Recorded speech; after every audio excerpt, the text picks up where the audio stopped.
হরে কৃষ্ণ কৃষ্ণ কৃষ্ণ হরে হরে হরে রাম রাম রাম হরে হরে। ওম শ্রী পরমাত্মনে নমঃ। শ্রীমদ্ ভগবদ্গীতার ষোড়শ অধ্যায়ের সপ্তম শ্লোক। প্রবৃত্তিম চ নিবৃত্তিম চ জনা ন বিদুরাসুরা ন শৌচম নাপি চাচারো ন সত্যম তেষু বিদ্যতে।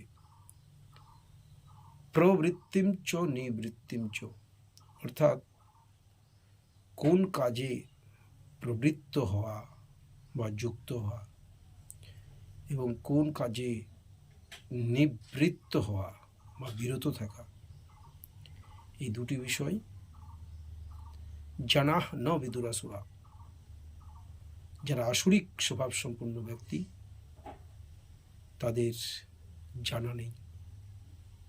কিন্তু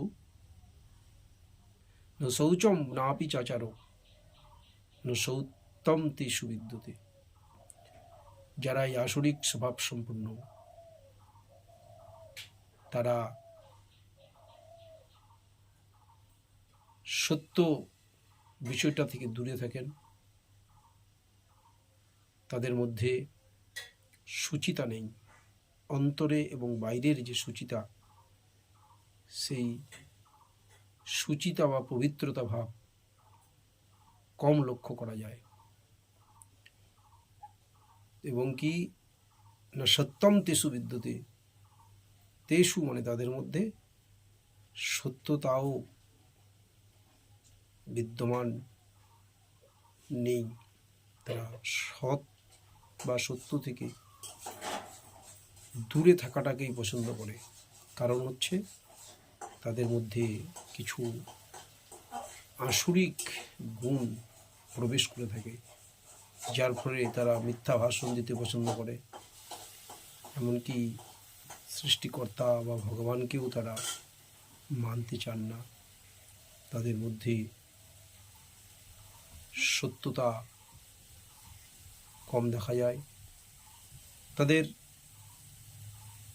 শুচিতা, আভ্যন্তরীণ এবং বাহ্যিক যে শুচিতা, সেটা কম লক্ষ্য করা যায়। এই জন্যই ভগবান বলেছেন যে মানুষ যত সৎসঙ্গ করবে, সদ্গুরু, জ্ঞানী এবং বিদ্বান ব্যক্তিদের সঙ্গে যত মেলামেশা করবে, তত সে দৈবিক গুণসমূহ পাবে। তাই তিনি এই দৈবাসুর সম্পদ বিভাগ যোগ বা ষোড়শ অধ্যায় বলেছেন, প্রবৃত্তিম চ নিবৃত্তিম চ জনা ন বিদুরাসুরা ন শৌচম নাপি চাচারো ন সত্যম তেষু বিদ্যতে। হরে কৃষ্ণ।